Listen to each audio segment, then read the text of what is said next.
5, 4, 3, 2, 1. Malcolm, thank you for being here. And thank you to the listeners for tuning in and joining us on this journey. Yes, indeed. Pow, pow. Oh. Real nigga shit, we out here. Yo, before we get the show started, I told you I was going to start the show like this. We need to come together as a community and have a discussion about sexual harassment of men, right? This is a topic I don't think anyone pays attention to. And I think a lot of young men, especially young men, are being sexually harassed. Quick story. So I'm working Lyft, right? And by the way, yo, I told you this, bro. People don't respect Lyft drivers as human beings. Like, they just be... Yo, this girl told me her brother killed someone yesterday in the car. Yep. Yo, I'm like, wait, do you think I'm a human being? Like, you tell me your brother is a murderer. Yeah. They call him Killer or something like that. That's his nickname? That's his nickname, Killer Jones. And she was also telling me that she came from selling pussy. But okay, we're getting way too... Yeah. She was an escort. By the way, we're not judging. Do as you please, right? Yes. We're not judging escorts, right? We're not judging escorts. How dare us judge escorts? If you had an escort in your family, would you treat her any differently? I don't think any family member knows that person's an escort. What if she was open like this young lady was? She came into the car and started bragging like, yeah, just made 160 just for 30 minutes. I just put it on him. Oh my goodness. What if your auntie came over talking like that? Auntie, you can't say auntie at that point. You gonna let auntie do what she gonna do? Yeah. If it was like a younger cousin, then it's like, all right, you could guide her through. What you gonna guide her through? Like, yo, we gonna take her to church on Sunday. In church, she probably do go to church too. She gonna start selling pussy to the pastor. It do be the ones that be going to church. You know how them pastors be like, yo, what is the offering basket looking like today, brother Malcolm? Send me 100 out of that. Okay, we're starting this podcast way too vulgar. Yeah. Let me get back to my point. I was in a Lyft yesterday, and these two young men came in, right? And we started having these conversations. I like speaking to young people. I like giving them words of endearment, trying to, hey, guys, you can do it.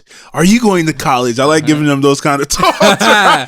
Are you going to college? Where are you going to college? Get off your couch. What's that commercial? Oh, yeah, the college shit? Yeah. I don't know what that. Get off your couch. Get off your couch. What are you doing? With his hat sideways? Yeah. Like, what the fuck is this? Nigga did not look like he go to college at all. Bro, he graduated college. Never graduated. He didn't even graduate high school. That's why he was doing them bum-ass commercials. He's getting paid. That nigga did 2 days of community college and got homesickness. Mind you, the college was in his community. What type of degree is that? 2 years associate. What do you call it? 2 days? That's a garbage man degree.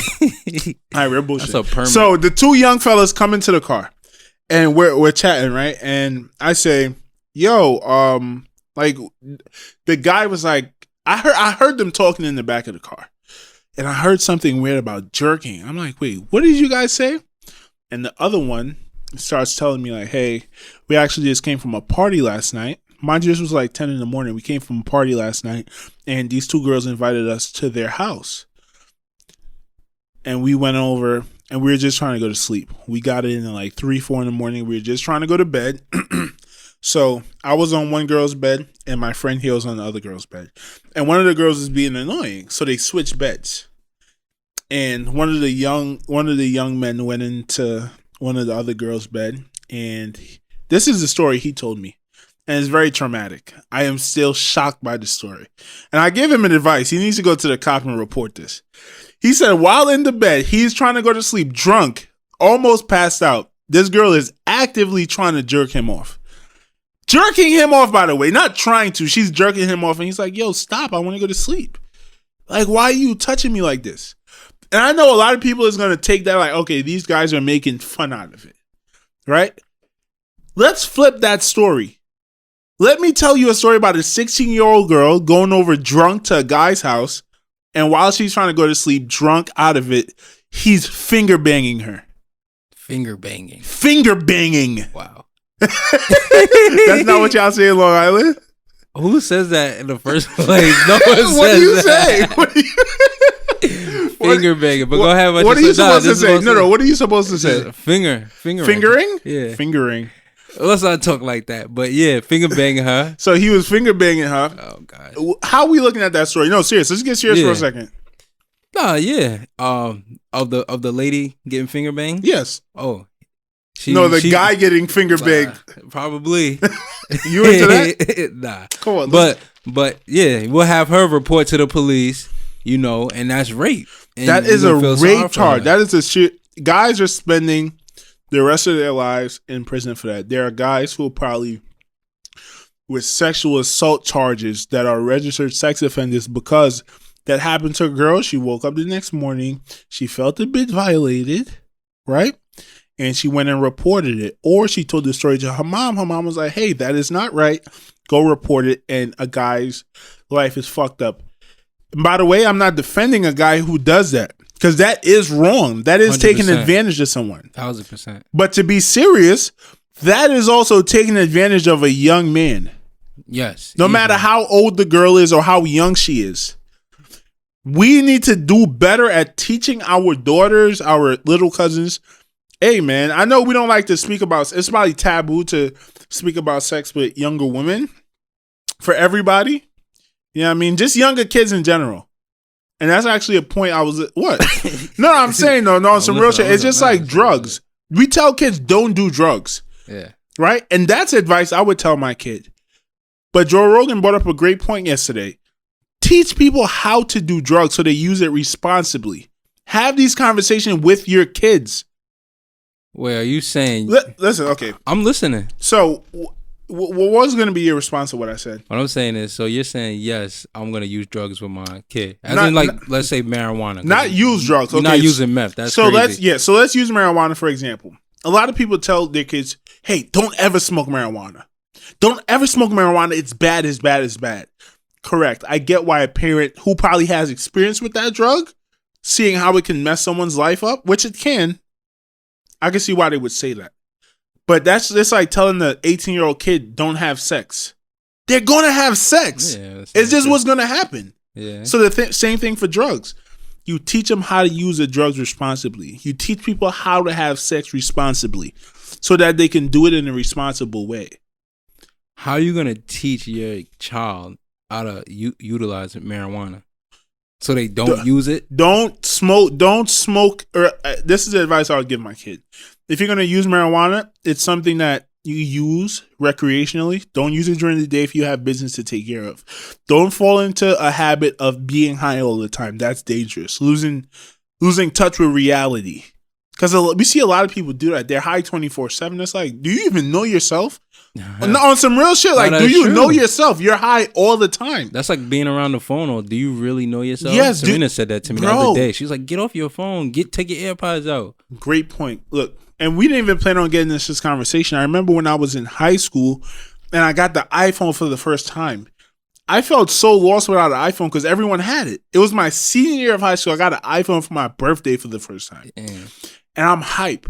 And I realized that getting that iPhone has now led me to a path. Well, from that day, I knew you could never be bored again. There's no such thing as boredom if you have an iPhone. That is a TV. That is a computer. That is everything in one. If I'm standing at the line at the DMV, I'm not bored alone with my thoughts anymore. I can listen to the coolest podcasts and music. All this time is when a lot of people found who they were. You're going through something in life. Okay, let me break down mentally what's going on. Mm-hmm. So to your point, we really don't know ourselves because we have felt, you know what I mean? We fell victim to all these addictions. Yeah, addiction, distraction that's around us. I actually am thinking about getting a BlackBerry for that same reason. You're going to switch from an iPhone to a BlackBerry? Well, I'm going to keep my iPhone at home and get a BlackBerry because I don't want to be, I'm trying my best. Honestly, I hate the headphones too. The AirPods that you could literally leave in your ears all day. Leave in the ears all day. And just cloud your thinking. You don't get to think for yourself anymore. Yo, I always say yo, but I was talking to my brother-in-law, Matt, and he was talking about the same thing, how when he goes to the gym sometimes, he doesn't listen to music. And I was talking about you. Yes. I'm like, my friend Nick is big on that. Don't listen to music when you work out. He goes, sometimes I need it. But usually if I know that, like, let's say, later on in the night, I'm going out to hang out with a group of friends or a family event. Mm-hmm. When I work out, there's no music, nothing in my ear. It's just me and my workout, me and my thoughts. And if someone says hi to me, I would have a conversation with them because he said it makes him feel more level grounded. It makes you feel like you. I actually fell victim to this in my car. I started wearing my AirPods in my car, and I always used to tell you, I love living because of the people that you meet and the conversations you have. When people see you with headphones in your ear, number one, they're not going to talk to you. They assume that you're listening to something Easily. And I realized I start losing out on all these conversations. That's why this week I didn't wear my headphones at all. I made a path of myself. I leave my headphones at home. If I want to listen to something, I'll put it on the speaker so me and whoever is in the car could hear it. Okay. Right? And I actually think wearing headphones in a car, especially if it's not your car, is kind of disrespectful. Oh, yeah. And I think it's disrespectful. My mom probably has a different view. Andy probably has a different view. But when I wear the headphones around the house, I think it's a little disrespectful. Because if someone is calling you and trying to talk to you and you can't hear them and you're in their house, I personally think it's a little disrespectful. Easily disrespectful. My dad was big on that. He would tell me a story about one gentleman. He doesn't allow his kids to wear headphones in the car. And it is disrespectful because... Bro, don't wear no fucking headphones in my car. You gonna listen to what music I play, motherfucker. Yeah, and if we're gonna have a conversation, it's not gonna be hard to hear you. Because, as a teen, teen goes through those phases where they don't want to speak to their parent, but they're gonna be blasting music in their ears. Yes. And if you think about it, they're really being disrespectful. It's very disrespectful. Ignoring you. Very disrespectful. Back to the conversation we were having. People, teach your female kids to do not sexually assault boys. No is no. No is fucking no. No is no. Do not jerk off a drunk and tired 16-year-old boy. It is wrong. It is wrong. 100% wrong. It is 100% wrong. 1,000% You fucking wrong. Ghislaine Maxwells. Oh, shit. Ghislaine Maxwells. All right, now let's get to the serious stuff. This is how Malcolm wanted to start the show. Let's go. He's trying to front. Actually, fill some time. Talk. Give me something. I gotta start recording. Wait. What'd you say? Ghislaine Maxwell. Lane Maxwell or Epstein? Well, Ghislaine Maxwell is a girl. I'm wilding. That's his lady? Yeah, that's the lady who was helping him fondle all of these kids. By the way, I'm not really up on that, but we probably should do some research on that because I don't care about that stuff. You don't care? Why would I care about rapists? You don't care about rapists. You want to see what these rich and powerful people are into. And we all know what they are into. There's a whole island about it. Not all of them. Yo, you hear that? What's that? My ears ring. Somebody talking shit about me. That's what that means? Yeah, your ears start ringing me. Somebody talking about you. New screen recording. I know who talking about me. Jay-Z talking about me. Ooh, he talking about that bag talk. Nah, he talking about the nigga Mal show on Tidal. Come on. Come on. We be on Tidal. Okay. Tidal. And I actually want to talk about the podcasting business right after we listen to this. I think what's going on with Joe Budden and them is very interesting. Where's the video? This is really the beginning of the podcasting business. So shout out to everyone that is podcasting. Shout out to y'all. Yeah. So guys, I'm sorry, we have to cut out real quick. Malcolm wanted to start the show this way. I'm going to show you guys a quick little clip of...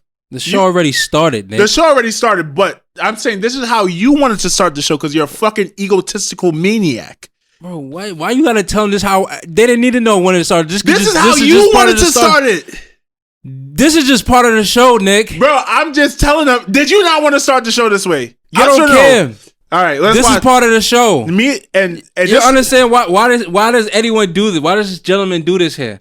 Every time if I have a suggestion, he gonna say this is what Malcolm wanted, and then he gonna do it. Just put it on the show. No one knows that I wanted to do this. But I'm just saying because we now did start the show. Everyone knows. Not everyone knows. Hey, and no one cares. We're transparent. Hey, listen to this though. Just to let y'all know, we didn't just start doing this podcast and shit, right? We've been doing this shit since. The history. Come on, man. Give them the history. All right, let's get out of the history class. 2 or 3. What was it? 2 or 3 years ago? Yeah. Me and Malcolm probably was chilling, and came up with the idea. Hey, we should start a fucking podcast. And went on Amazon, ordered a bunch of equipment, bought a table, bought chairs. Bought everything and decided, hey, we're gonna pod. Now, those podcasts were horrible. I don't think anyone should ever hear it. Yeah. We honestly, half of the podcast we would plan on doing it for like an hour. Mind you, we lived in the house with the studio, and we would both be 30 minutes late to the podcast upstairs. and then end the podcast an hour early because we would start arguing and fighting. And this is a perfect example of this. Me and Malcolm sat down before we could even start potting, started to fight. You screen recording it, right? Yeah, I'm screen recording it. Let me see this. That's it. And by the way, if you guys, hey, this is my brother right here. I love this nigga, right? You give me that. So I know I could beat the shit out of this nigga. I sent this clip because I wanted him to feel good about himself. Put a sombrero in his head. Put a sombrero? You said mad love. Don't say to make me feel good. You was like, yo, you strong as hell. You are strong. But look. I want you guys to let me know what you guys think about the end of this. Let's go. We on the floor tussling. I'm sorry for the listeners. Me and Malcolm are tussling right now. We were on the floor. We got back up. Now here, pause. I'm out of shape. At this point, we were already fighting for what? 5 minutes? This was a fourth and final round. Okay, then yeah. This was a fourth and final round. I am tired. You can see my shoulders are slumped, which is a clear indication that someone is not willing to fight anymore. But okay. Right? Shoulders are down. Hey, man, I'm humble. I'm humble-hearted.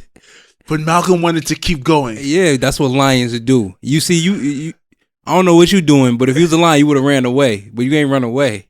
Oh, a lion? A lion run away? Yeah. You talking about the gazelles? No, the lion. When a lion, there's 2 lions fighting right here.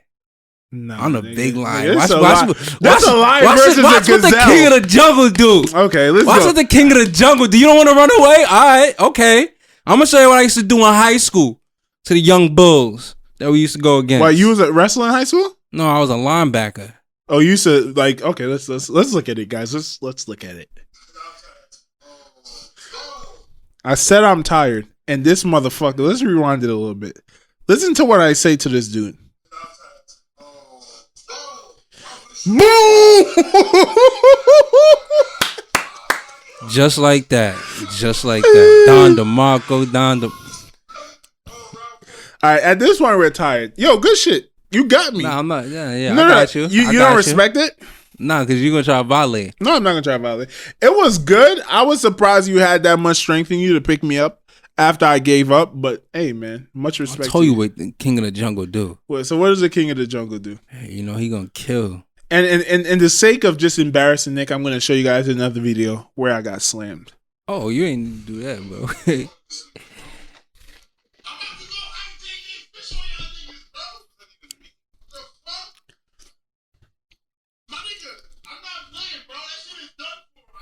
Why you wilding? First of all, do I look like I'm actually angry? Nah. It looks like I'm playing around? Yeah, that's you. Nah, I was trying to act. This is a good acting job. Yeah. But I know you. Oh, you know me, okay. Yeah, and I knew Nick don't be getting tight like that. Right, but if you didn't know me, you would think I was really... Yeah. You guys be the judge of it. Let me know. Yeah, let them be the judge.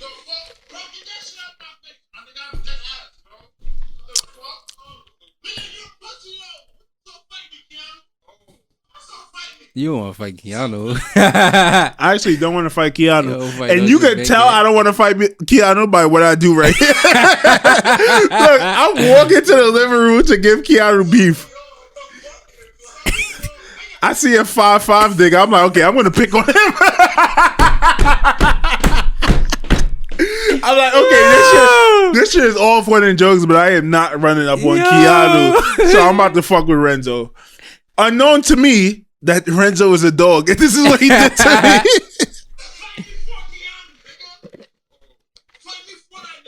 Shout out to Kane Wave. Shout out to Buffalo.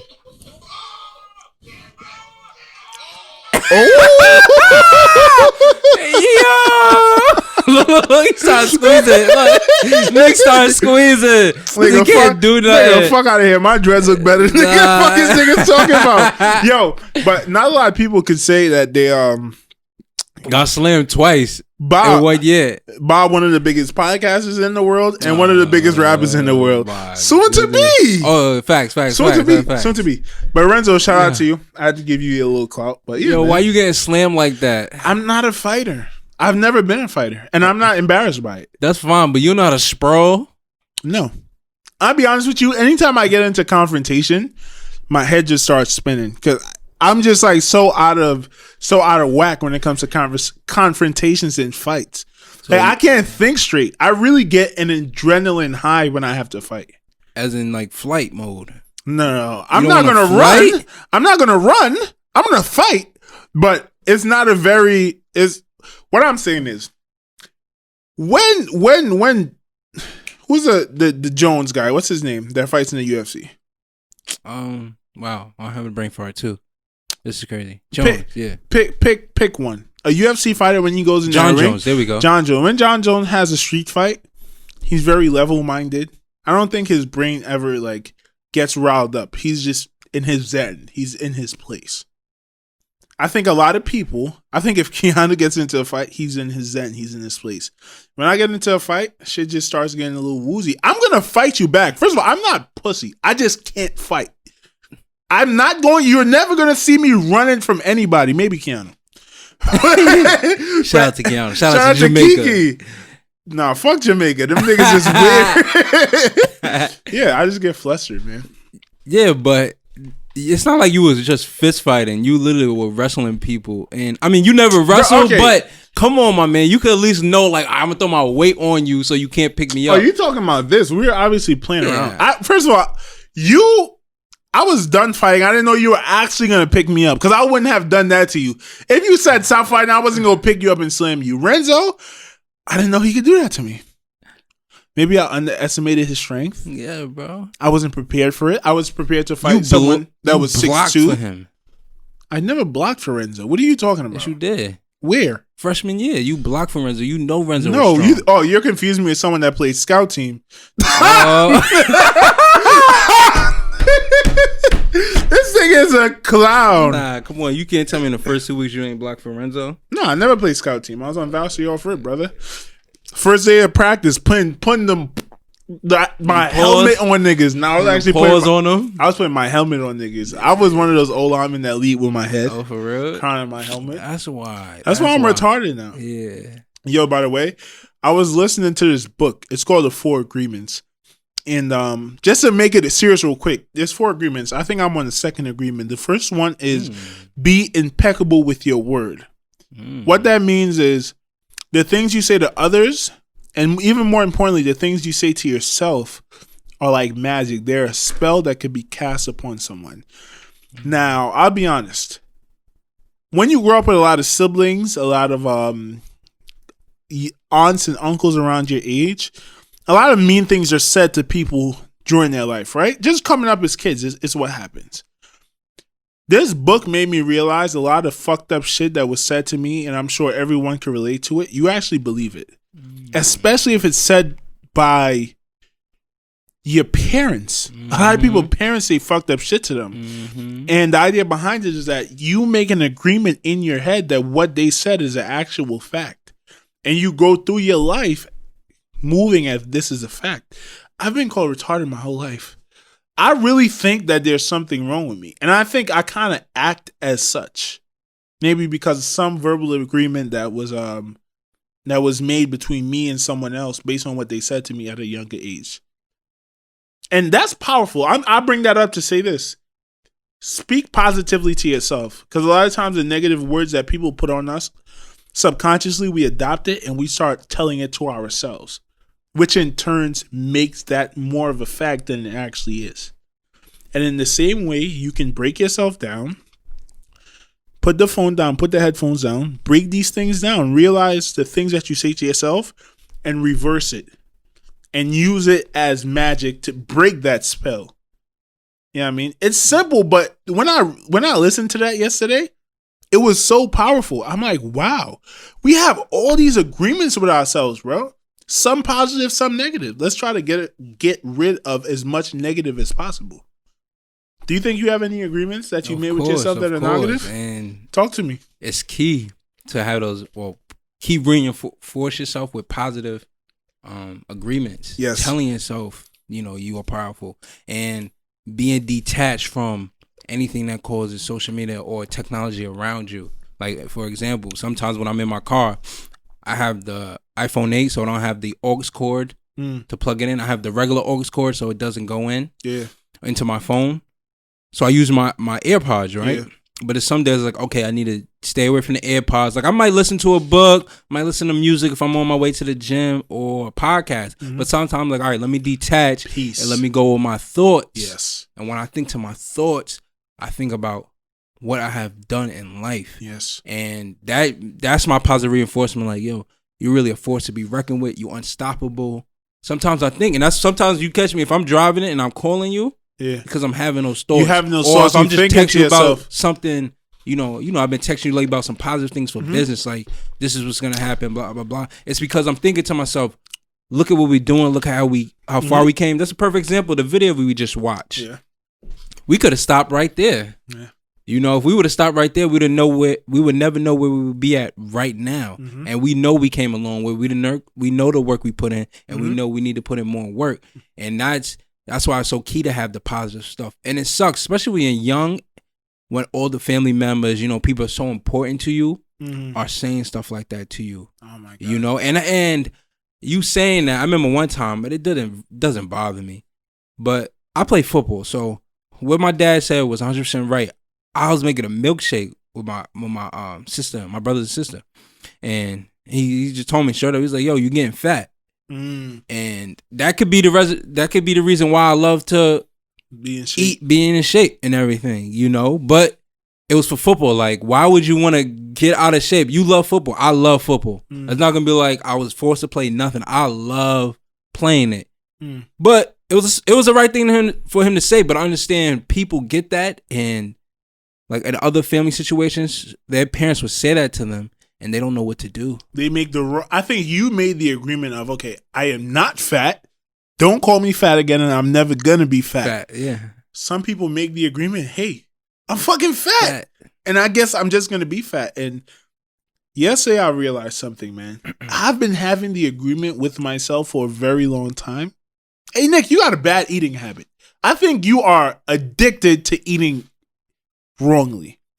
And not until I listened to that book, I realized how ridiculous it was to allow my cravings, to allow my humanly instincts given into them, which everyone does. We all give into our human instincts. Allowing that to be the reason I made an agreement with myself. Hey, Nick, you just got a bad eating habit. It's not something you could really fix. I really told myself For real? This. You really thought you couldn't fix it? I really thought I had a bad eating habit. Like people who are anorexic. And these diseases are valid. These diseases are real. Some people really do not have a choice in using it or not. Yes. Right? However, that's not me. But this is what I told myself for a very long time. And I think that's why I gave into it a lot. Right? I think it's the same thing when people take drugs. Drugs have this very strong, powerful hold on your mind. And apart from just the physiological effects of that drug snatching you in, I think we make agreements with ourselves. Man, I'm never going to be able to stop smoking cigarettes. I'm just not. Even though you know you need to stop and you may want to stop, you make that agreement. And guess what? That agreement is going to be reinforced every single fucking day in your head. And guess what? You're never going to stop. Never going to stop. Until you make an agreement that, hey, I can't stop smoking. And now it's just time to work on the physiological addiction I have to cigarettes. And this is to make it more simple. Yeah. Anything in life, there's an opposite to it. And I was thinking this, I believe this past week or last week. Anything you think of, there's an opposite to it. If you say, I can't do this, you know there's an opposite to it. I can't be happy. There's an opposite of being sad. There's an opposite of feeling bad. There's an opposite of being fat. There's an opposite of not being consistent. You understand? And that's what you need to open your mind to, the opposite. And when you open your mind to the opposite, that's when things get rolling. Yes. Agreements. And you just keep going in life. Yes. You just keep going. You keep rolling. Agreements. Hey, if you guys have a chance to read that book, listen to that book. It's very powerful. What's the book? The 4 Agreements. The 4 Agreements. I think the 4 Agreements are: be impeccable with your word. Do not make assumptions. Don't take it personal. I'm going to rattle off real quick what those means. Don't make assumptions. We all live in our minds, and technically we all live in completely different universes. Yes. I never thought about it like that before. right? We all live in completely different universes. And because, let me give you an example. You fresh as fuck. Just bought the nicest outfit. You got fresh J's on, nice fitted jeans, Dripping. nice shirt on, nice cut. Big drip. You walk into the party and 2 girls is looking at you. What you thinking? Oh yeah, I'm fresh. They own me because I'm fresh. They own you because you fresh. Yeah, wipe me down. Wipe me down. Like, yo, I'm the freshest dude in here. Clearly they want parts. Yes. But don't come over here because I don't want it with y'all. I'm in a relationship. Don't sexually harass me. Back to the earlier point. But You stupid. if you walk into a party and you bummy, right? Let's think about kids who grown up, they don't have much and they want to go out with their friends and they know in their mind, listen, I'm not that fresh. They see some girls looking at them. What are they thinking? Oh, I'm a bum. I'm not everyone's fresh. They cutting on me. Now, you have no idea what those motherfuckers are thinking. But you make an agreement with yourself that this is what they're thinking or this is what they're not. Right? And that can affect your entire world. Right?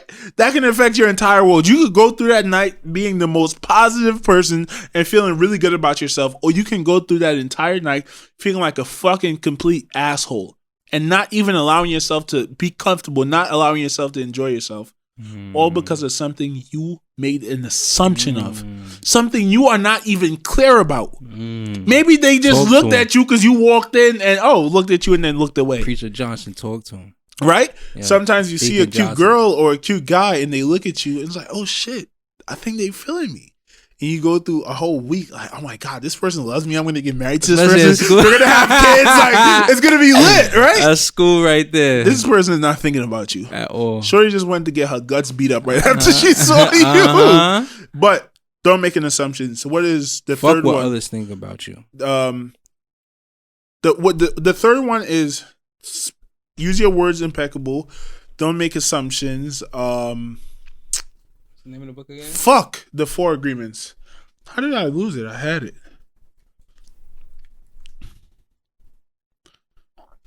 Give it to me. Okay. The third agreement. Don't take it personal. As relating back to us all living in our own universe. If I say something mean to Malcolm, it really doesn't have anything to do with Malcolm. It more has to do with how I view Malcolm through my perspective, through my life experiences, right? And actually, like, you always tell me, like, yo, we argue a lot. I like to argue. Arguing is kind of dumb because you're trying to impose your mind on someone else who has their own mind that was formed by a completely different set of circumstances. So it's kind of stupid. You know what I mean? Even though arguing is necessary, it's kind of stupid when you think about it from that standpoint. Yeah. And that's what we were talking about on last week's episode. Shout out to Chris. What he was saying, like, some things you can't argue about because it's a non-ending circle. Mm-hmm. And what are you just going to keep going back and forth, wasting time when there's something we need to be locked onto and achieve that goal? Yes.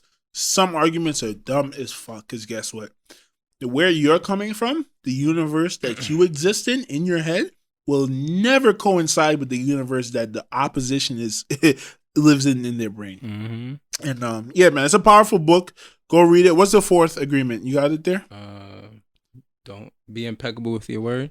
I said that already. Don't take anything personally. Said that already. Don't make assumptions. Yep. Always do your best. Always do your best. Self-explanatory.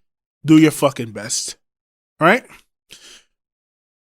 Can we talk about the Joe Budden versus Spotify debacle? Yeah.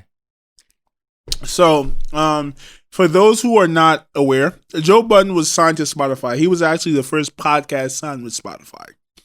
And honestly, he put them on the map for podcasting, right? No one really knew Spotify as a podcast app. Joe Budden signed his deal, and they all of a sudden became the podcast app. I think he mentioned they bought a few companies called Podcaster and something else. And obviously they signed Joe Rogan, Bill Simmons, Michelle Obama, along with a whole other host of podcasts. So now they're trying to put their stake in for their share of the podcasting market, which they only own like 3% of, by the way. Mm-hmm. I think Apple still owns like majority share of the podcasting market. Anyways, Joe Budden came on his podcast the past 2 weeks just shitting on Spotify. Talking about how their deals was not fair, how they refused to give him watches as bonuses, they refused to give him financial bonuses, they refused to give him vacation time. Just a whole bunch of shit. And I have some views on it. You have your views on it. What do you think? What am I thinking about it? Yeah. What? How do you think Joe is right for doing the things he's done and saying the things he's done? Joe knows his worth, so he has every right to say what he needs to say if he understands his worth. When you know your worth, that's like back to the 4 agreements, right? We'll say it's be impeccable with your word. You know, he could be reassurance of I'm the best. I know how much I'm worth. I can do better, etc. So Joe could be coming off of that standpoint of I understand my worth. You guys are not helping me any way of making that amount of the amount of money. And like you said, he comes from the music industry of being young, going into the music industry where everything was young, new deals, digital market, etc. It's a very exploitative market. It's probably the most exploitative market in the world. Yes. The music industry. Yes. So he's already coming off of that. I was in a video game. I didn't make any money. I was in Fast and Furious. I didn't make any money. Now I'm with Spotify and I see my worth.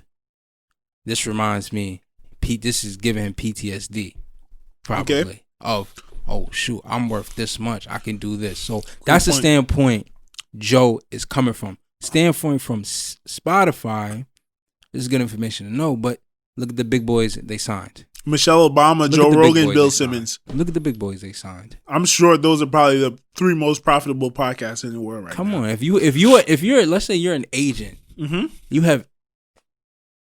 I love Antonio Brown, so shout out to Antonio Brown. But let's say Antonio Brown when he's on the Pittsburgh Steelers, right? You have Antonio Brown, you have Juju, right? Remember, you're an NFL agent. You're that agent. You're not the head coach or nothing. So you have these two good. You have Antonio Brown, Juju. You have Cole Beasley. I don't know why I said that, and a rookie from Joe Blow State. Okay. You know, and this is his 2nd year in the league. He's just struggling to make a team. Come on. Are you really going to invest a lot of time into this gentleman? Are you really going to give him that form of respect at a agent, which is a business standpoint? Probably not. Even though let's not even say undrafted. Let's say the 166th picked in the draft. Even though that guy might turn out to be Tom Brady, at the beginning, you're not going to give him any love and respect as such. Not at all. Because you got to take care of business first. And that guy, okay, so let's say that guy who was undrafted, he's with a new startup agent, has no people, has no one under him. That's going to be a major signing for that guy. Because you're his ticket to getting into these rooms. However, if you're one of the established agents, just know that you're going to be on the back burner. And if you don't like the way you're being treated, if you don't like the fact that you're not first priority, fucking deal with it or leave. And that's the only props I want to give Joe Budden in this thing, is that he had the balls to pick up what he bought and leave. Back to that book real quick. One of the 4 agreements, don't make assumptions and don't take it personal. If someone wants to cheat on you, that's not on you. Right? The only thing you should have faith in is your reaction to someone fucking you over. Don't ever try to predict what someone can do and don't take it personal. What you should take personal is your reaction to it. If a guy cheats on you, have respect for yourself, get up and leave. Because that's the only thing you can control. Joe, he got up and left. Took his worth that he bought and left with it. Now, you brought up an important point. Joe is jaded. Right? Because of the music business. PTSD. You said it. He's PTSD. He is jaded. The issue is just like someone going into a relationship. Men hate this with women. When they get fucked over by a guy, they come into a new relationship and they project all of that shit on you. That's unfair. That is super unfair to anybody, any business, any corporation. Joe, we understand you were fucked over from your music deals. You cannot project that onto Spotify. Not at all. Spotify does not have a shady past in business at all. From what I see, they pay people fair market value. Right? Joe Rogan is impeccable with his business. He's impeccable. That's the reason why he never signed a deal before, and he was making $30 million a year from his like YouTube deal and his branding. Joe, I'm sure your podcast wasn't worth that much, which is why you did not get Joe Rogan money. We don't have to discuss that easily. But I would think for a man like you, a man smart enough, you signed a deal that gave you fair, if not more than market value for your podcast. Whether you outperform that contract, you cannot now say it's Spotify's fault. It's a fucking contract for a reason. Mm-hmm. If you guys underperformed, you're not going back to Spotify and say, hey, here's this $1 million back because I didn't hit these numbers. And that's the risk Spotify takes. Now, the risk that you take is that if you overperform it, I just got to deal with it. That is not on Spotify. Not at all. That is not on Spotify.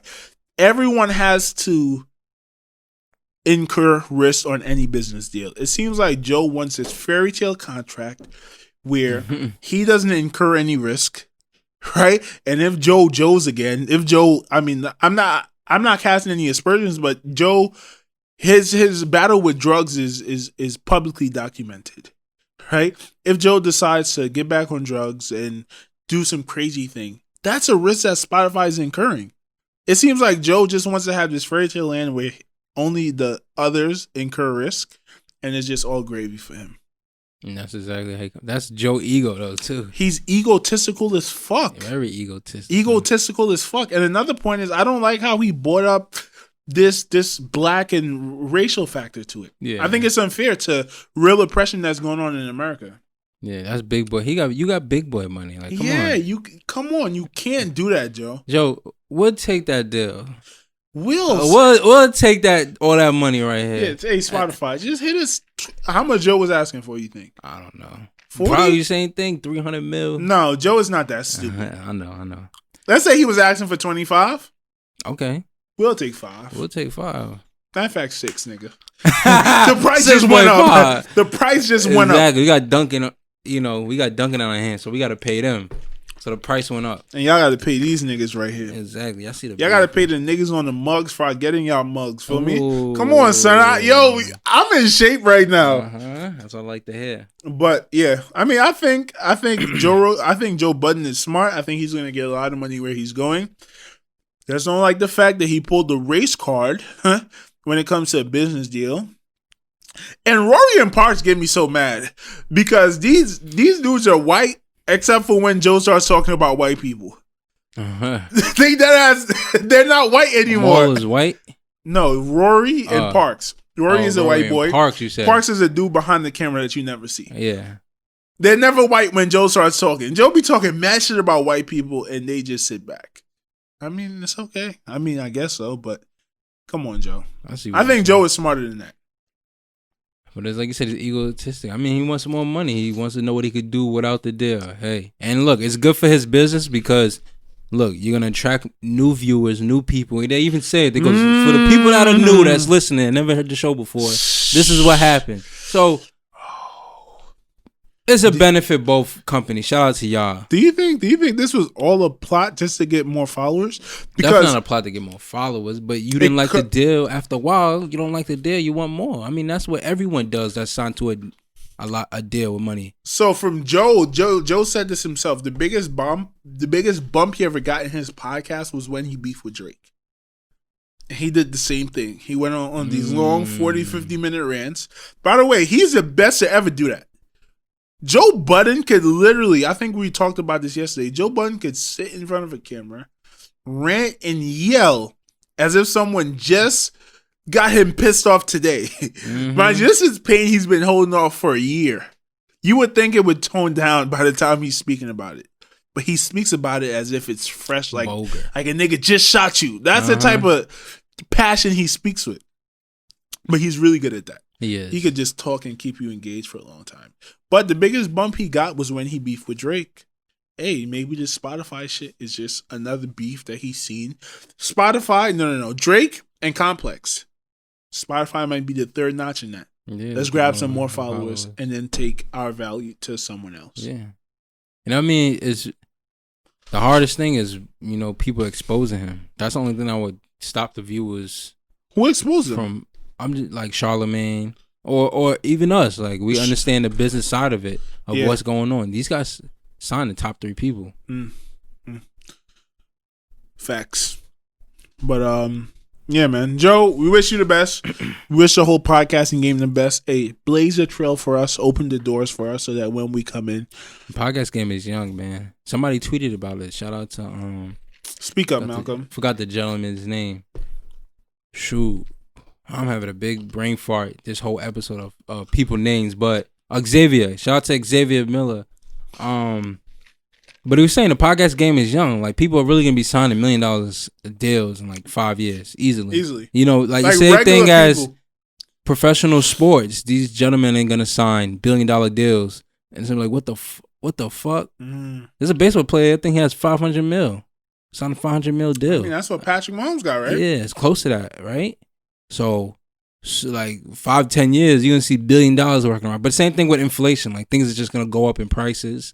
And etc. So that inflation is not going to affect whoever's getting that. Oh yeah, it's not going to affect. Them niggas are going to have a real Billy. Oh yeah, real Billy. Just for playing the sport. Now imagine what the endorsements got to talk. The what? Bro, sell yourself, people. The life lesson. If you don't understand it, sell yourself. Wow. These gentlemen just sell themselves, and companies come to them and pay them. Wow. All you do is talk on a mic, and somebody's gonna pay you. Wow. Some people talk on the mic, some people sob on the mic. We getting the same money out here, son. You wouldn't do that for some money? Time out. Yo, I'm not even gonna lie to you. It's kind of like I want to come out of the closet on this podcast. Now I'm saying I be doing mad gay shit on that. Yeah. Like last week. I mean, do you want to come out the closet? You still my man, but just don't do no funny shit around me. The closet is cool. I'm chilling in there. Right, good. Me too. The closet is cool. You know what I mean? I got my lady in the closet. We good. Yeah, I got a bitch in the closet. Yo, I wanted to ask a girl this question. So first of all, I know a lot of girls are into threesomes, right? And most girls would not admit to this, but let's say a girl was bisexual. Why you say it like that? I don't know. I'm trying to put this together so y'all understand it. Let's say a girl is bisexual and she's okay with hooking up with a girl and a guy at the same time, right? Everyone's interacting, everyone's engaging in cunnilingus, everyone's having a good old time. A lot of girls wouldn't admit to this, but I think girls would be easily agreeable to having a threesome with 2 guys. I bet you if we were to call 10 girls on my phone right now, and not even on the podcast, on a personal tip, be like, hey, would you have a threesome with 2 guys? All of them are going to say no. Right? But numbers wise, that doesn't make sense because we know mad girls that got trains ran on them. Have you ever heard about a train being ran before? Yeah. Okay, so someone's doing it, right? Yeah. Would girls be, and the reason why I was thinking about this is, girls always try to act like, hey, I'm mad not homophobic. Men are the one that's homophobic. Hey, I have mad gay guy friends. Let's say you had some bisexual guy friends and you guys are all having a threesome. But then they start sucking each other off and shit like that. Bro, what? I'm having a discussion. You think a girl would be okay with that? What were you saying? Niggas start interacting on a homosexual level, which is nothing is wrong with that, by the way. Yeah. Do you think a girl would be okay with that? Ask the girl. We're going to have to ask the girl. I'm not answering no type of question with that for. How dare you? I throw this shit at you. What? Serena not homophobic? Yo, going with your story, though. No, that is a question. I don't know. Yo, in the comments, y'all answer that question. I'm not answering none of that. That's answer crazy. the question, guys. I don't know. Maybe we'll cut it out. Maybe we'll leave it in. Who knows? Who knows? Shout out to the whole NBA right now. What happened? You wanted to bring something up? Shout out to NBA. Before we get into actual basketball, I want to talk about Kyrie Irving. So, it was like last week, Jacob Blake got shot. I'm happy he's alive. He was actually in court yesterday, I think. I don't know what happened in court. Jacob Blake? Okay. Yeah, which is crazy. He's paralyzed. He's in court. But whatever it is. The entire NBA went on strike, starting with the Milwaukee Bucks. Shout out to you guys for doing that. It's a big move. When that initially happened, I was like, okay, everyone has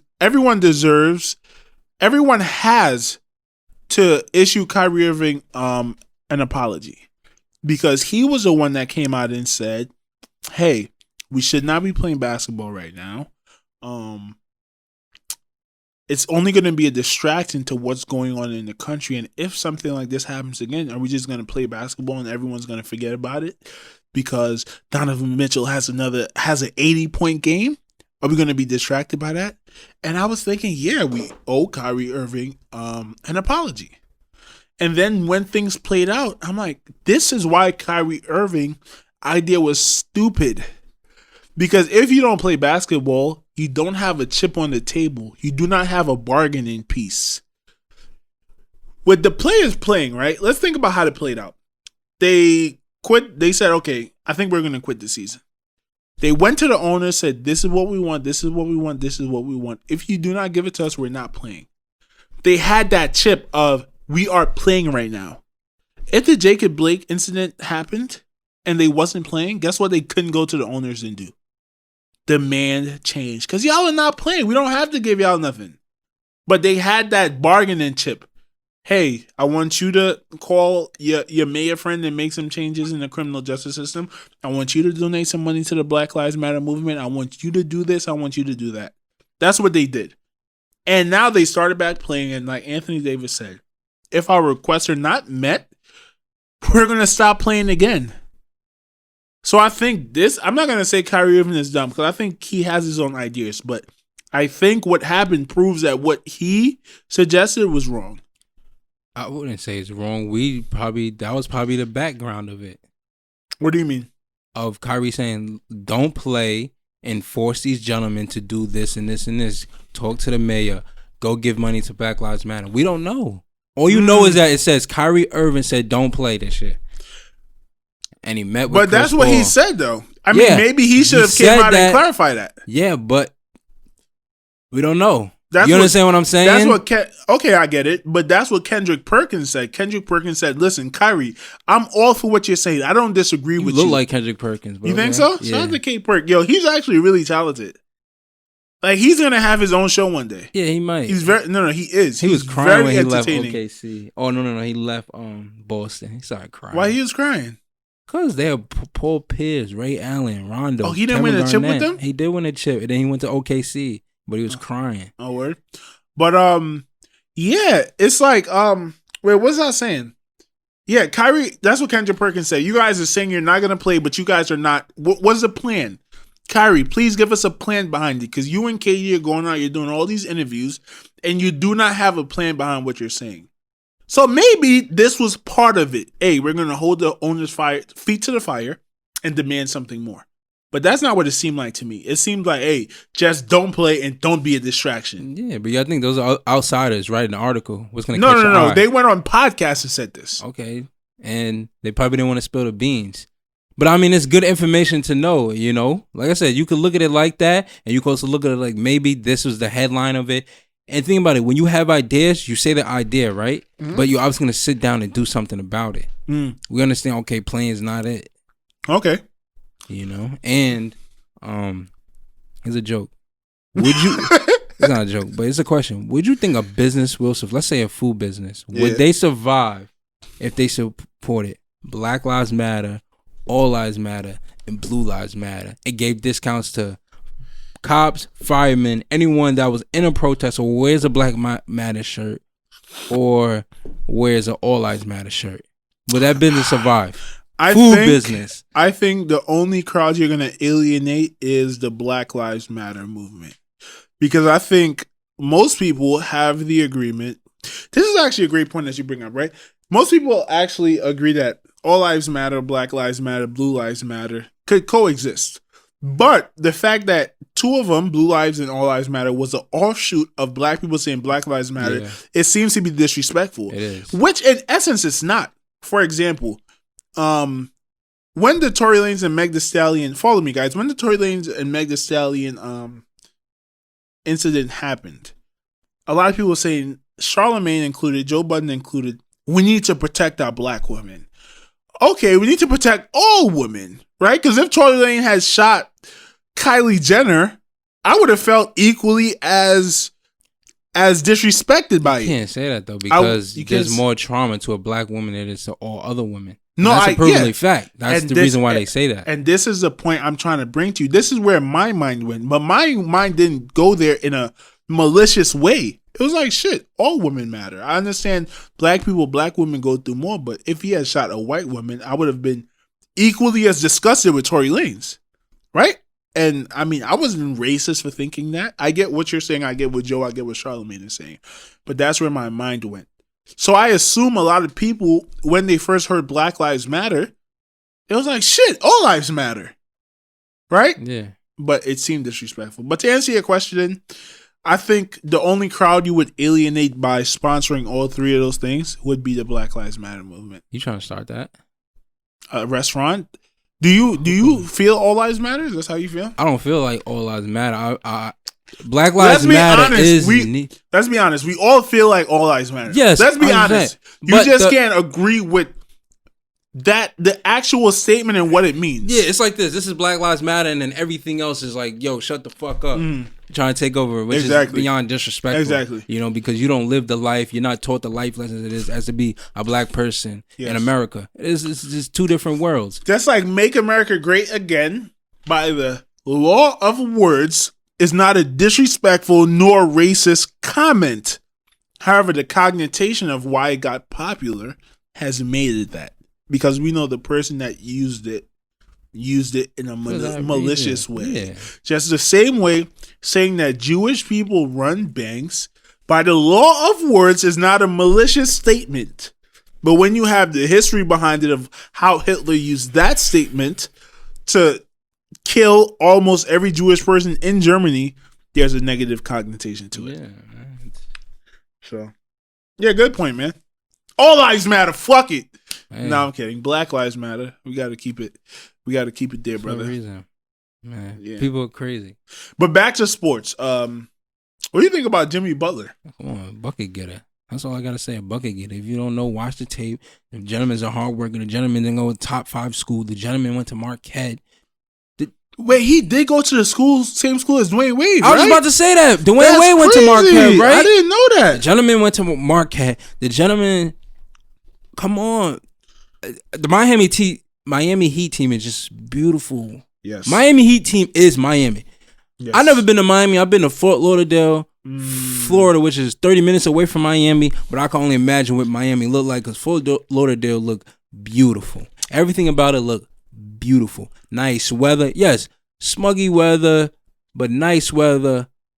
Little breeze, palm trees, heat, the beach. The water's beautiful. I seen a shark. It almost killed me. Other than that, drove the boat in the ocean. Oh. People running. Everyone got a tan. Everyone enjoying life. I can only imagine what Miami looked like. What Miami looked like the Miami Heat. Ooh. But Jimmy Butler is a beast, man. Shout out to Jimmy. I mean, he's the type of person I look up to because of his mindset and everything. Like, you don't owe me anything, really, and I believe in myself. It's not really too much I can really say about him because when I'm a loss of words. You know what I'm saying? You understand? I'm a loss of words because it's greatness. You know what's interesting? I feel like Jimmy Butler is right now, and I think this is why people need to believe in themselves, because if Jimmy Butler had agreed to what everyone was saying to him, we're going to bring it back to that book, the agreements. If he agreed that he was just toxic player and he is not a real superstar and all the things that people say about him, he would have never been in this position. But this seems like someone who has an agreement with himself.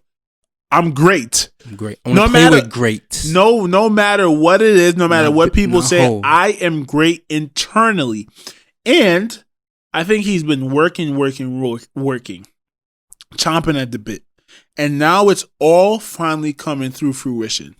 Let's be honest. This team was supposed to be a 7-8 seed, a team that gets bumped in the first round, and we might say that's a good season.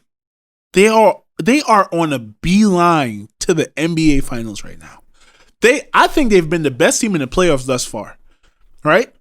You completely kill the Bucks, the number 1 seed, arguably the best team in the league all year, 2 games in a row.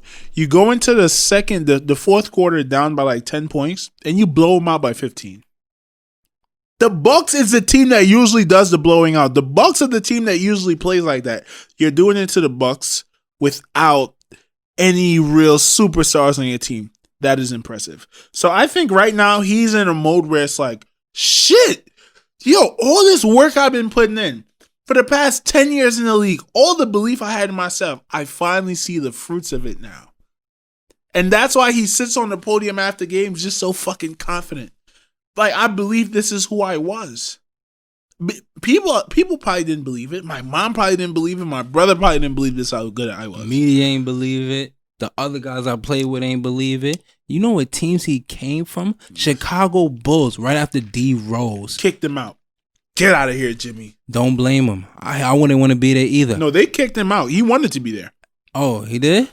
Chicago didn't want him. Do you know why? I mean, he wasn't Jimmy Butler yet, but he was the top. He was too harsh on people. He was getting into it all the time with motherfuckers, and people didn't like that. Exactly. Then he went to the Minnesota Timberwolves. Same thing. He made Karl Anthony Towns cry, I believe. But he took him to their one and only playoff appearance with that team. Okay, perfect. Went to the Sixers.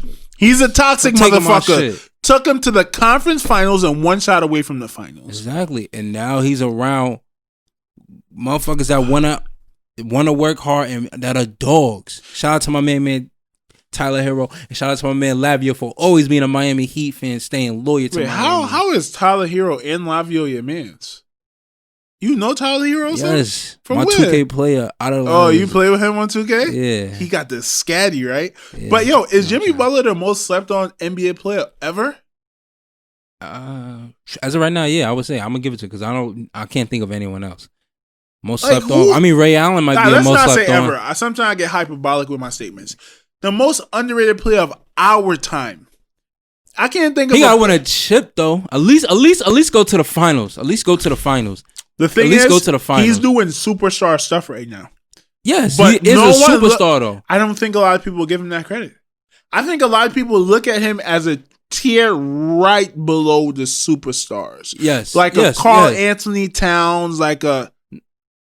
I wouldn't put him in a thing with Karl Anthony Towns. I wouldn't either, but Karl Anthony Towns might be a tier under the bigs, but you understand what I'm saying? I mean the bigs. The bigs as in like the power forwards and the center. Sorry, the four and the 5. I'm not even talking about position. I'm just speaking about tiers. You have LeBron, you have KD, Curry, and Kawhi. Yes. That's a tier. And then the tier below that is maybe... Don't say Karl Anthony Towns. Probably a James Harden. But you said that. What did I say? I said Karl Anthony Towns. I said people view Jimmy Butler on that level. That's what I think. But I don't think that's the case. I think he's on that tier with a James Harden, with a Chris Paul, with these type of players. But I don't think people view him that way. No, people view him like that. People you think so? Yes, they know Jimmy Butler. But the thing is, you have KD. Come on, like who would you rather have? KD, LeBron. If we go play blacktop right now, a 3v3 like we usually do, we know the top players you're gonna have is KD, LeBron, Kawhi, Curry, James Harden, mm-hmm. Damian Lillard. You understand? Is Jimmy Butler better than Damian Lillard? Is Jimmy Butler better than Damian Lillard? I might take him. You might take him. Defensively, but he's that guy. Offensively, okay, I'll give it to what's the guy we're talking about? Damian Lillard. Damian Lillard is better than him offensively, but we can't even compare them. Yeah, we can't say that. I think Jimmy is just very unselfish. He's not ball dominant. I think you could probably weave another superstar in with a Jimmy Butler very easily, kind of like Kawhi, because he could play off the ball. Yeah, he could defer. But for those last 5 minutes, unless you have LeBron, unless you have KD, give Jimmy Butler the fucking ball and watch him work. Yeah. But you can't put him up there for that one game. Like say, no. I'm not saying he's up there. I'm just saying as a closer, It's not a lot of guys you're giving that ball to Jimmy Butler. Oh, easily. And the next person, if they have no Jimmy Butler, the next person again is Tyler Hero or was it Dragic, point guard, which is not valid. But I'll take the rest of Tyler Hero. Yo, what are you talking? Yo, shout out to Chris. My man Chris know about Tyler Hero too. First of all, let's go. First podcast, you was comparing Klay Thompson to fucking. Yo, bro, don't say nothing. Let me finish my point. No, because you a hater. You don't watch these people. That's the thing about you. Like, if I talk about another rapper, you be like, bro, that's not Kodak. That's not Kodak. That's not Kodak. That's nothing. You don't watch no one. I say Siakam kind of play like, bro, then you hear me. Oh, you probably right because I never watched him. Go watch what Tyler Hero does instead of just Malcolm, speaking. You're comparing Tyler Hero to Jimmy Butler, LeBron, and KD. No, I'm not comparing. That's what I was talking about. But what I'm saying is, if Jimmy Butler was on that team, that's the next person taking that shot. And that is not valid for a championship team. That is a valid risk. What is it? How far is that team getting? For him to take that line. Right, I'm talking overall. I wasn't talking about in that situation. I'm saying overall. If anyone needed to take a last game-winning shot, it is that gentleman there, Tyler Hero. I'm not saying we on the fucking Game 7 championship. Okay, so I'm sorry. I guess what I was talking about is a position they're in right now, being as good as the team they are. Tyler Hero is not getting you to that level. And I think Jimmy Butler is right below the LeBrons, the KDs, the Hardens, and the Kawhis and the Stephs. Easily. I think in that tier, right below, I'm taking them over CJ McCollum? No, not CJ McCollum. Damian Lillard. Pull up the top 10 NBA players. Let me see who I'm taking. Pull up the top 10 NBA players. All right, bro. I'm going to see who I'm taking Jimmy Butler over. Come on, let's go. I'm taking Jimmy Butler over Damian Lillard. I'm taking him over. You not taking him over Damian Lillard? Man, this shit is off of lineups. I'm not doing too far. Everything. Just call out names. Just call out names. Kawhi Leonard 1, 2 LeBron, 3 Giannis, 4 James Harden, 5 AD, 6 Stephen Curry, 7 Joel Embiid. I'm taking him over Joel Embiid. I'm taking 8 Russell Westbrook. I'm taking him over Russell Westbrook. 9 Paul George. Get him the fuck out of here. Who the hell is this guy? I'm taking Kwame Brown over Paul George. This is PG 13 points in the playoffs. Bum ass nigga. We gotta put that video on YouTube. Damian Lillard and then Kevin Durant is next. What do you call that? Someone that's next up. I forgot the name for that. Next up? Yeah, like they do. Like if they give you an award. What list are you looking at right now? I guess this is off last year. Kawhi won a championship, right? LeBron is still the GOAT, not even surpassing going to the championship. Yo, what are you talking? So I'm taking CJ. I'm taking what I'm talking about. I told you this is lineups. I'm not clicking to do research. This is the top 10 they gave me. You could go find the other top 10 you looking for. No, I thought we were gonna discuss who I'm taking Jimmy Butler over, but I guess not. You told me to. Who else? Go ahead. No, that's it. I mean, okay. I'm taking Jimmy Butler over. Yeah. Paul George, like you said. Paul George, Russell Westbrook. Yes. And who else? Joel Embiid, you said? Yes, and not Steph Curry. And that's it. I think I'm taking him over Steph. And Damian Lillard, you said. And Damian Lillard. That's right. Yeah, that's point of the discussion is I think he's a beast. Jimmy Butler is a beast. I think he's currently the beast of the East because he's dethroning the current. He's outplaying Giannis, and Giannis is going to win MVP. Let's think about this, right? And last year it was neck and neck with him and Kawhi in the Eastern Conference Finals. He's a beast, bro. He is. He's a beast. I think that team is a beast too. You got to get that team clout, bro. Because every team that gets to this point is a beast. That's true. You're not going to be a beast without that guy. That is the solidifying factor. That's a fact. That's the only reason why I'm saying that is because we obviously know Giannis' pieces is not hitting right now. As his pieces, as his teammates, they not hitting right now. He's not hitting either. He not hitting because they not hitting. They can't open up anything for him. LeBron, even when LeBron had bad teams, he's. But Giannis is not LeBron, and that's the issue. Exactly. That's what I'm saying. Giannis needs them players to hit. I think Giannis wants to drive to the rack, do all the extra stuff, get physical with you down low, and they abusing him. I don't think Giannis should play point guard. I think he needs to be a power forward or a center. No. Yes, I think what I mean by that is I don't think he could win unless he has someone who's going to be the majority ball handler on that team. If that's the case, he's not playing shooting guard. No, he's not playing shooting guard. So guard. Power forward or small forward, that's what he needs to play. Why would you keep him down on post when he he can beat a guy from the 3-point line and drive to the rack. Not in the playoffs. I don't know if you've been watching. That's fine in the playoffs, but to get to the playoffs, I'm going to utilize this skill. Hey, why would we switch up his game when we... Because it's not working in the most important time. Okay, that's fine then. He's not going to win a championship. That's fine. But Giannis, doing this, you could give us a top seed every time. Yeah, bro. If you think that's how these teams look? You think that's how they look at it, bro? And you think Giannis is going to be fine being in the post? If we're going to take away all his extra abilities that he has. That's the thing. You get to use those abilities against bigger, slower players. And take them one-on-one instead of dribbling the ball, getting past a point guard, and then you have 3 big motherfuckers in front of your face. To engage in power. So you think, first of all, he cannot close a game because he can't shoot. Okay. This is why he needs a point guard. And as I said, if he gets a point guard... What point guard does he need? Any point guard that can close a game because he can't. Devin Booker, then. That's anybody. Damian Lillard. Then. Anybody. You can't just say anyone, Nick. No, I'm talking about good guys, obviously. Okay. Good guys. I'm trying to hit the good guys. I'm trying to hit the good guys from your mouth. We know the good guys. Steph Curry, Damian Lillard, Devin Booker, even the fucking Kyle Lowry, one of these guys. Someone that could take the game over in the fourth quarter. Okay. Where you, and as I said, he's not going to play shooting guard. Can't shoot.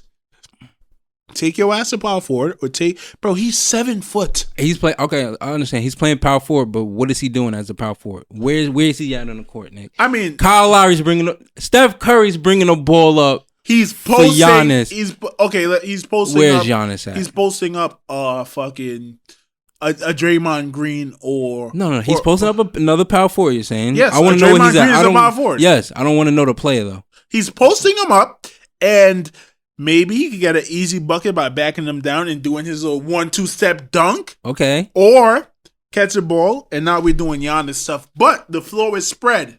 Hey, I'm not a basketball coach. I feel like a basketball coach right now. Where's he at? He's in the low post. Or doing the Giannis stuff. Where's he at doing the Giannis stuff? In the low post. Okay, in the low post. Or he can pull it out and use his handles. But the floor is spread, and now y'all probably going to bring that double team, and he's a good passer. He dump it off. You just said he's a good passer?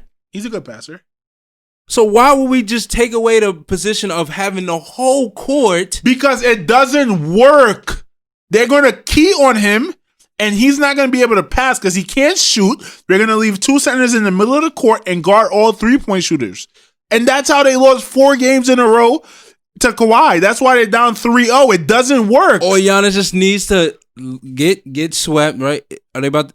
Yeah, they're going to get swept. I'm sorry, the series is 3-0, right? You're going to get swept. So look, they get swept and Giannis just works on becoming a shooter. I don't think he can shoot.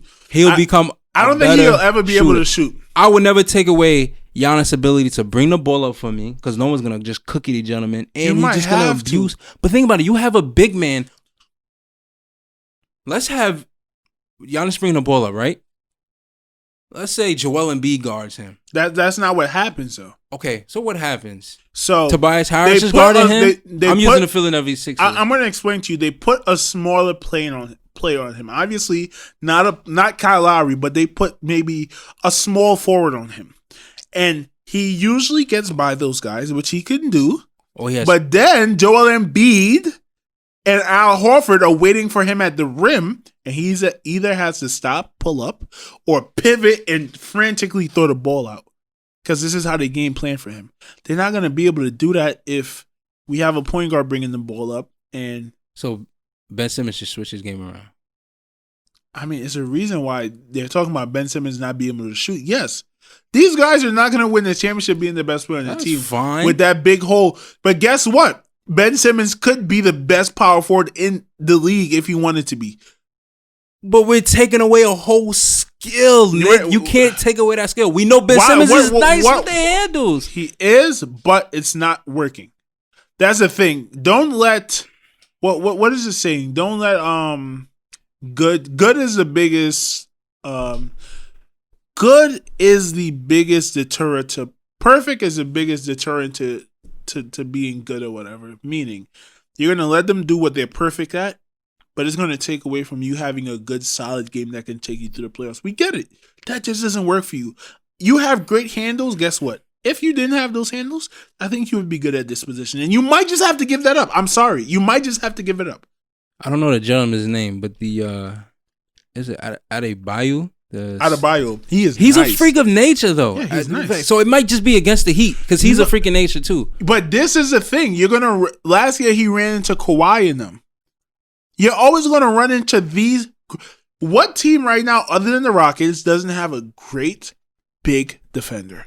The Lakers have it in Anthony Davis, right? They might have to play the Lakers. The Clippers have it in Kawhi and Paul George, and Montrezl Harrell, the fucking donkey faced demon. Okay. And who else? I think that's 3 of the 4 teams in the playoffs right now. You're gonna have to go against that. All right. Hey, but man. I would never, just for those reasons, I would never take away an NBA player skill of, oh, you know how to bring the ball up for us, and you could vision and you could attack the rim.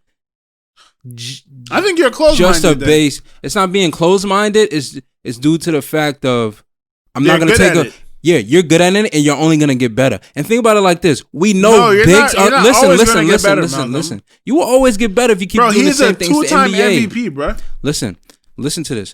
Are bigs getting smaller?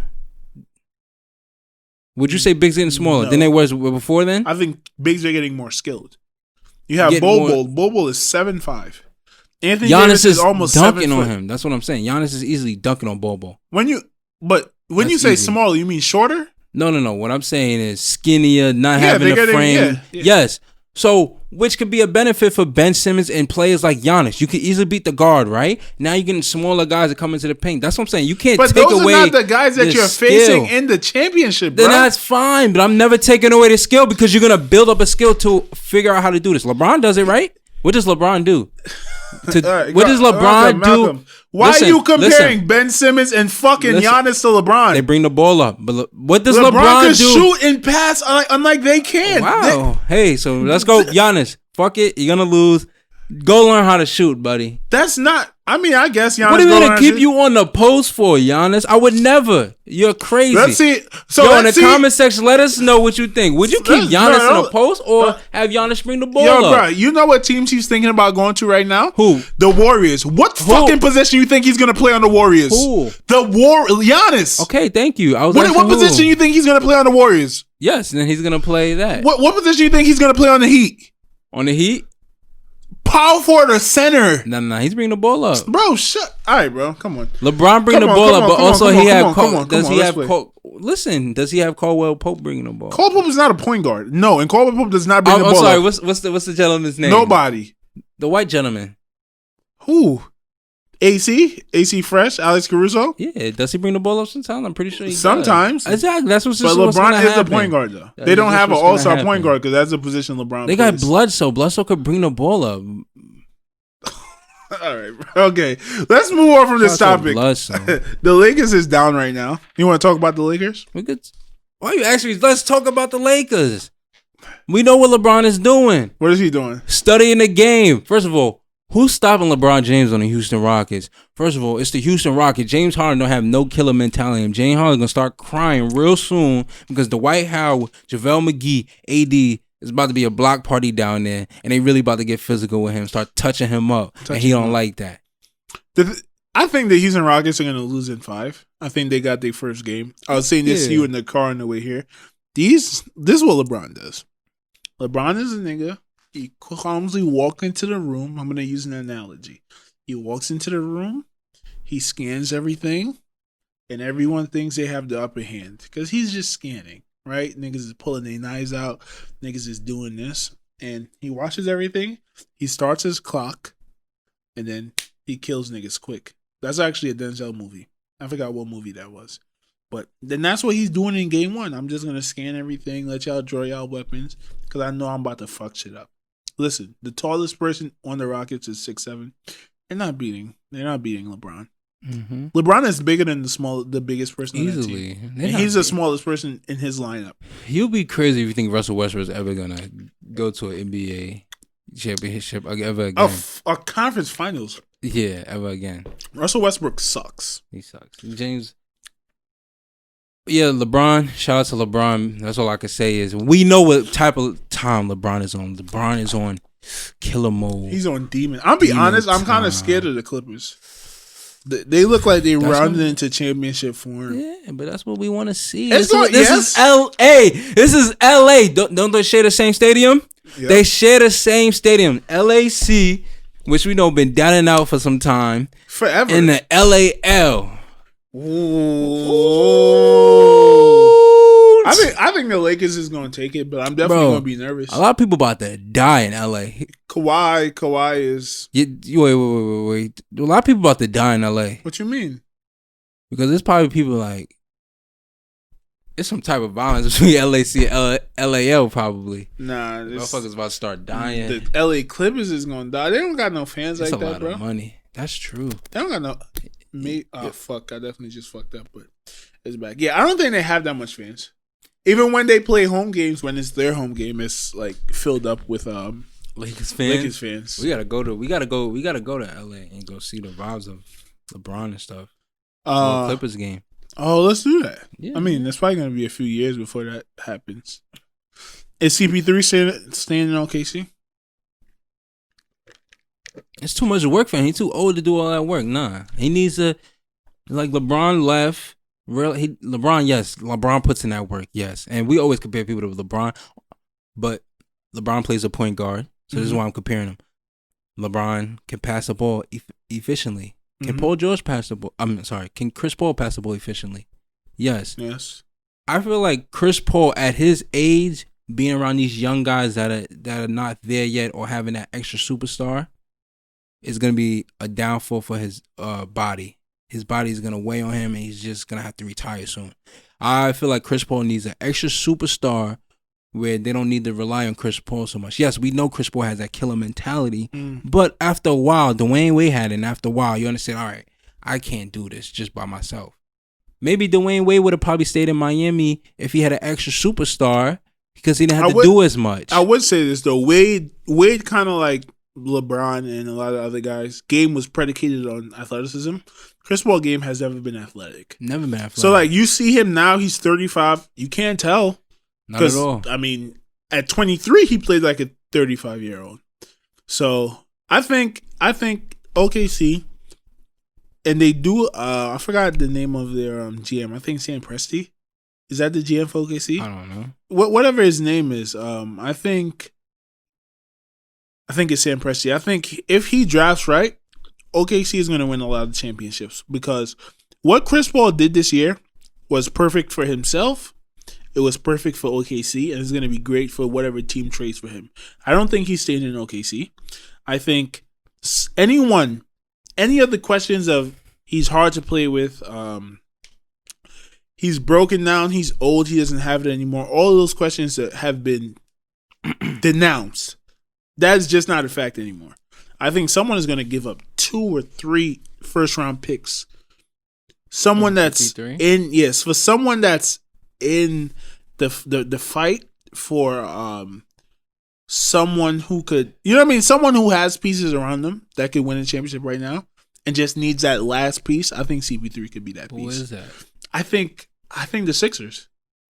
Ooh. That's what they need. They need that. Yes, that they do need that leadership, and that's what I was thinking. I'm like, Chris Paul, you know he loves it. He's the president of the NBA players. Yes, he's well respected. Well respected. Might be hated, but he's well respected. But you see him like a timeout or foul happen. He's coaching the younger guys. Like, yo, be over here, do this, yo. And they're walking back to the sideline like, yo, you should have did this. He's a coach. That. He's a coach. And I was thinking, he is a coach. I'm thinking, what team needs a coach? And you perfectly said it. Philadelphia Sixers, they need that field general. Yes. That field general. Yes. Another 2K because they have so much talent I'm about to on go the make floor. A field general. And he's about to be like, Ben Simmons, get your ass in the post. Yo, Joe, what the fuck are you doing at the 3-point line? Nigga, get your big ass down in that that's post. A hot team. I think that's a good trade for them. That's a great trade. And I think they might have pieces to trade for him. Oh, my goodness. Yeah. They might have to get rid of Tobias. No, you keep Tobias. You keep Tobias. Oh, for the trade, that's a fact. Yeah. But I don't think a team like that, they're not going to trade any pieces. They're going to probably trade 1 or 2 good, decent young players, but a lot of picks. Yeah. I don't think they could trade any player. But Chris Paul to the Sixers, let's make it happen. I think that's a championship roster. I like the sound of that. I think that's a championship roster. You have a point guard to get 2 big, talented motherfuckers the ball. You have 2 of the top 10 defenders in the league. I would say the best defender at point guard in the league. Mm-hmm. Who's better at point all guard around. defending? He's all around. They All call around. him in 2K. They say he's an all around player. Yes. Two-way all around. Like, Yes. you can't make that build. Yes. He could do everything for you. And I think if a championship is gonna, like, of any player in the NBA right now, a championship other than maybe James Harden. I think if James Harden wins a championship, we might be getting into top 15 discussions with him based on the things he's accomplished. But if Chris Paul wins a championship, they might say he's the second or third greatest point guard of all time. Mm-hmm. It's going to be right. Well, top four. Definitely top four. Magic, Curry, Isaiah Thomas. He's going to be in that class with them. Yes. If he wins the championship. And I want to see it. I like Chris Paul, man. Even though he keeps kicking niggas in the dicks and shit. Yeah, shout out to Chris I don't know Paul. what's up with him on that. But I'm gonna give y'all some call this segment the Mal News. We call it Mal News. GUALA News, you know. So some breaking news that happened in the last 2 weeks. Two black led banks merged to form a $1 billion lender.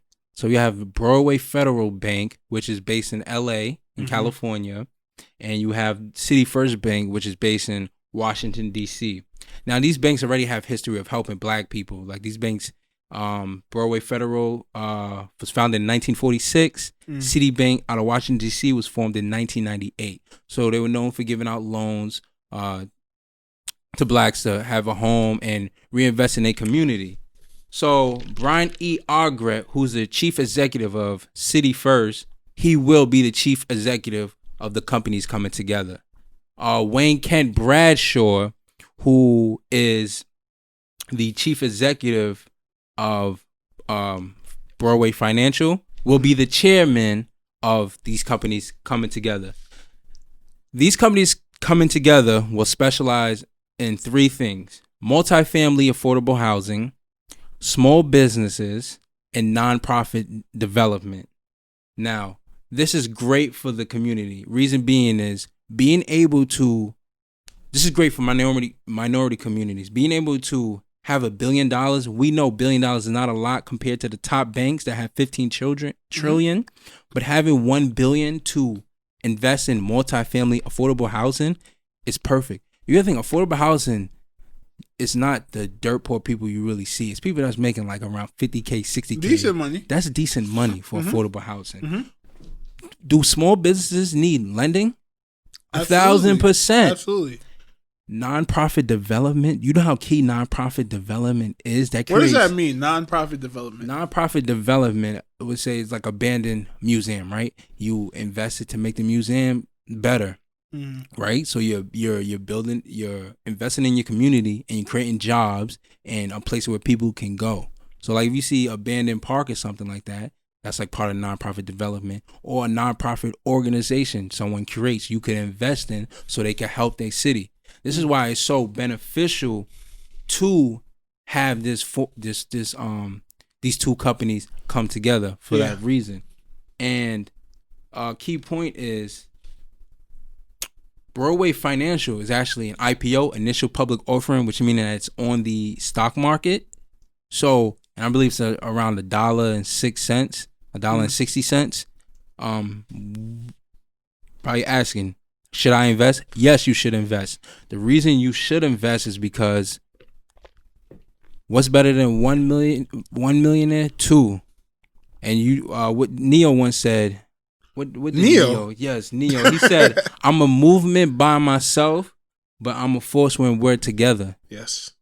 So these two companies have $1 billion to give out to help the minority community, which is key, which is well needed. And they're black owned. Yes. Shout out to y'all. The history is there. You could read the annual reports of them being black owned. It is in the annual reports. That's a major key. Read fucking annual reports. Yes. I was actually, because I told you I was going to do this, I was going to do my research on what it means to be a black owned community. And the definition is you need to have 51% of the equity of the company needs to be owned by black people. So as long as you have that 51 to 49, it's a black owned business, which is interesting to me, right? Because, all right, so it's a name. I have two takes on it and they're conflicting.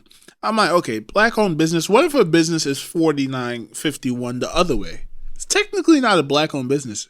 So do we not support those businesses? Now, we support those businesses. But you're not gonna know because they're not gonna be able to have that tag.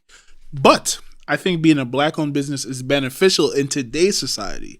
So I think even if there's a 30-70 shift, I think a lot of companies are going to start to hire more black people, put more black people in position, give a lot more black people equity to have that tag, which I think in a few years is going to be a very powerful tag, the black-owned tag, just to have that. And even though if they're doing it for a look, it's going to benefit real black people. It's going to benefit people. All right. And it's going to benefit the community, regardless of the fact. Why don't we view the Charlotte Hornets as a black-owned business? Sure. They are a black-owned business. Yeah. I think some of the black NBA players should take it back to the NBA. Y'all need to go play for Michael, man. Yeah. Because y'all win a chip with the Hornets. And Michael has proved he's putting his money towards the black community. Right? I think it's unfair that we see this nigga suck every year. His team is trash. Horrible. We can't do the GOAT like that, man. Can't. The GOAT needs to win a chip. He has 6 championships. Yo, who's a free agent? Giannis. You black. I mean, you kind of black. You from Greece or wherever you from. Who else is a free agent that's black? I don't know. Yo, go play for Michael. Go get Michael a bag. He's going to make an extra $1 billion, and he might kick another 100 to the Black Lives Matter movement or who the fuck ever. Easily put pressure on his name. Hornets is a black-owned business. But one more news take. Let's go, brother. Let's go. Like you said, this is shout out. People, I'm highlighting that people see a problem and they're not complaining about it. They're taking action. So that's the same thing going back to the banks merging together. Now listen to this. 19 black families buy over 90 acres of land hoping to build a black safe city. Why is this key? Because they see a problem and now they're creating a solution of it. These 19 families bought land in Toomsboro, Georgia, hoping to build a whole economy and ecosystem, right? Toomsboro, Georgia is only 2 hours from the hottest city in Georgia, Atlanta. Okay. And let's take it to New York. 2 hours. New York City is 2 hours away from Montauk. Yes, that's the end of Long Island, but it's not too far of a travel. You understand? The next big city close to Toomsboro, Georgia is Macon, Georgia, which is only 45 minutes away, and the population is 153,000 people. So it's a relatively big city. Relatively big, yes. But look at it like this. That's like the middle of Long Island comparing to New York City. Yeah. Now, right now in Toomsboro, Georgia, what they're doing is they're allowing you to have fun on the land. 90 acres of land, have fun right now. They're not doing no construction right now due to probably paperwork reasons right now. What do you mean by have fun? You could go camping. You could go shoot your guns. You could go hunting on the land, etc. Have fun, family time. That's basically what the vibe is right now. So here's a funny thing though. Some dude writes I wrote in a comment like, when do you guys plan on doing construction on it? She was like, soon, we'll keep you updated. Some dude comments and goes, yeah, let me know because I got a few business ideas. I didn't see that. Sir, Dr. Umar Johnson had a few business ideas. Cut it out. Nah, that Why was are you funny. not doing it now? Nah, that was funny. Why are you not doing it now? Bro, they not jacking you. You bullshitting. But I'm going to give you a little information. You can invest. You can be an investor by investing $9 a month, which is affordable because you're paying for Netflix, you're paying for Hulu, you're paying for Disney Plus, you're paying for ESPN Plus.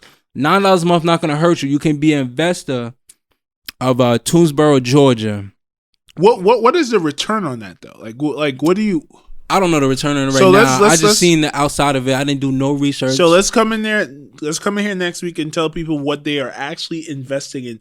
And last question about this: but people invest in Netflix don't get no return, but just watch stuff. Yeah, but you know what? It doesn't count as investing, Malcolm. You telling people that's you're your going to time. invest. You always invest time, Nick. I get it, Malcolm. Are they acting for a donation or is it an actual investment? It's investment so to help build the city. What is your return on investment? What feel better, spending $9 on a Netflix just to watch something, or spending $9 a month, Malcolm? Those are not to have a city to have a city built up.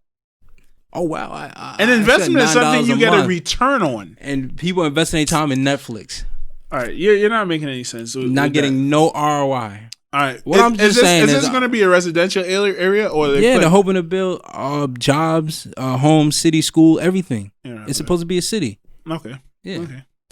But I think we're out of time. You a hater. No, I'm not out of time. Bro, it's an investment. What is your return on investment? What's your ROI? Nah, you can't just tell people to invest on something. You just hate anything business-like. All right, I don't know why you're trying to paint me in that picture, but guys, with that being said, we're out of time. Thank you you guys for tuning in and joining us on this journey once again. We appreciate all of you motherfuckers. Fact. And Bradley, once again, I forgot to look at your highlight tape. We're supposed to look at Bradley highlight tape, but we'll just do it next week. He wants me to react to it. And we react to my shit before we react to anyone else. We already watched your highlight tape. No, we guys, did not. Yes, we did. There's no film of us watching. All right, so we'll do it next time, Malcolm. Guys, thank you for tuning in. We GOAT. appreciate and enjoy doing this for you guys. Split out. We out.